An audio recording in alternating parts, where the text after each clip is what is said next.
Hey everybody, I'm Jesse, and welcome to another edition of Gen X Thinks. And today I'm going to talk about the 5 reasons why you would definitely want a Gen Xer with you during the apocalypse. Number 1, we'll eat just about anything. Spam, crackling, pickled pig's feet. We were raised to eat whatever our parents put in front of us, no matter how disgusting it seemed or smelled. We ate it or we went hungry, and then we didn't get dessert. And that will be of benefit to you during the apocalypse, because a Gen Xer will show you things that you can eat that you probably wouldn't think of yourself. The downside of that, though, is that you might end up on the menu, because I'd be sitting by the fire and be like, "Hey Leroy, how do you like your billy?" And Leroy would be like, "Calf or thigh?" And I'd be like, "Thigh." And Leroy'd say, "Medium rare." Then after dinner, we put a poultice on your leg and wrap you up. The good news is that you wouldn't have to carry so much in your backpack because you already got the food with you. So that's one plus. Not even get a stick with a Y in it and make you a crutch so you can keep up. Number 2, Gen Xers have spent a lot of time outdoors. So when the apocalypse comes down and your Fortnite game ends suddenly, you don't know what to do. You're sitting there confused for a while. Your energy drinks and stuff run out. The bottles of clear liquid down at the bottom of your fridge are water. Yeah, it's the same stuff in the toilet. It's gross, but you can drink it. Pop the top off of it and drink it like you would your energy drinks or whatever. Your Monsters. But eventually, the food's going to run out. And there's a big rectangle at the front of your house. That's the door. You need to walk outside there. Now, out there is going to be unconditioned air, or what we called back in the day, fresh air. Once you start take a few deep breaths of that unconditioned air, you're probably going to black out, all right? You're going to find yourself laying down on the ground. When you open your eyes, you're going to be okay, though, right? And that big ball of fire in the sky is the sun.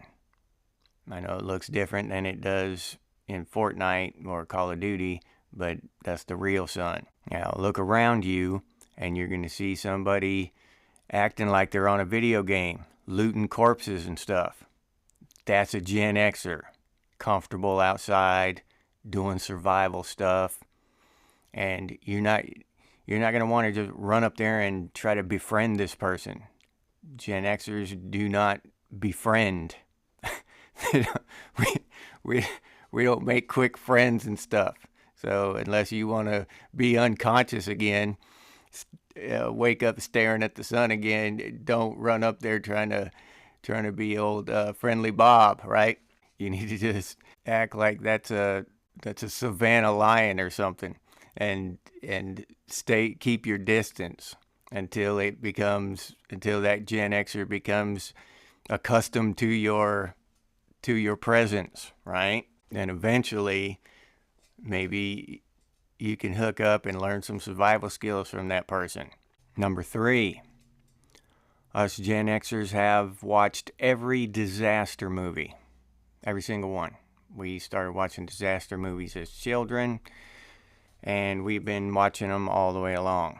We know about the asteroids and the tidal waves and the zombies. We know about the viruses, the contagions. We know about the alien invasion, all that stuff. So we know how to combat all that stuff, how to deal with it, at least on a shallow level.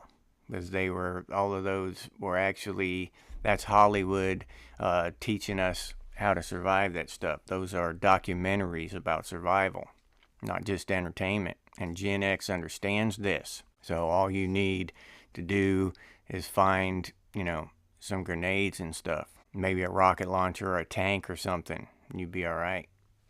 Gen X understands this. And the guy with the biggest gun is the winner. Because the older generations, they never really watched those disaster movies. They just weren't into that kind of stuff. And you younger generations, you missed a whole bunch of them. There were a lot of good ones in the 70s and 80s and 90s that y'all missed. Nowadays, they don't make those disaster movies like they used to. And if you're seriously worried about the apocalypse, you need to go back through the archive and watch a bunch of those old movies. Get boned up on what's coming. Number 4, and because of those movies, along with the horror genre, Gen X knows how to kill zombies and aliens and whatnot. Alright? The bad news about that one is that you're probably going to be the bait. Okay? Just heads up. You won't know it at the time. You'll just be looking around doing your thing, and all of a sudden a alien jumps out at you. And depending on, the skill level of the Gen Xer you're with, that's what's gonna determine your survival rate, right? If the Gen Xer can kill the alien before it latches onto you and implants something down in your stomach, or kill the zombie before it can eat your brains. And that depends on what kind of zombie it is. I've got other videos about this kind of stuff, because we got, you younger generations won't know this, but we've got many different kinds of zombies. We got the walkers, the spider, scuttler ones, and these newer mushroom zombies. Probably the only ones that y'all know about are the mushroom zombies. No, there are a lot more zombies than that. And the most dangerous ones are fast and sneaky and smart. Got a pack mentality. Surround your ass. So, yeah, stick with the Gen Xer. Get you through that kind of stuff. And number 5, the very best reason to hang with a Gen Xer during the apocalypse is if the Gen Xer does die, you're not going to lose your best friend. Because we ain't going to be your best friend. We ain't looking for buddies out here. We ain't looking for BFF. No, we're not emotional cuddle bunnies that you're going to be able to connect with and all this other stuff. We're not your therapist. We're not your friend. We're not brothers. We're not pals. And we're not friends. I'm putting you down and keeping you down till Gans is either locked up or dead. That's an old movie quote, but it kind of sums it up. So if the Gen Xer does happen to fall, make a mistake, and get his brain eaten by a zombie, or the aliens do put a gut buster in her belly, it's not going to hurt you to your core. Because we were always cold and distant with your ass anyway, because we were expecting you to die. We just made a mistake. It can happen to the best of us. Now it's your job to suck it up. Suck it up and drive on. Put on your big boy or your big girl pants. Survive on your own. And I'll leave you on that lovely note. If you enjoyed this video, please like, subscribe, and leave a comment. If you'd like to support the channel by buying me a cup of coffee, I'll put that link down in the description. I appreciate that. Thank you very much. If you're interested in Gen X gear, I'll put that link down in the description as well. We got some pretty cool stuff over there. Coffee mugs, t-shirts, stuff like that. If you don't want to or cannot support the channel in either one of those ways, you can always do so by sharing these videos on your social media. And if you have any ideas for future editions of Gen X Thinks, please share those down in the comments. That's one of my favorite things to do, is bring your ideas to life on Gen X Thinks. And as always, stay frosty, Gen X, and I will see you on the next one.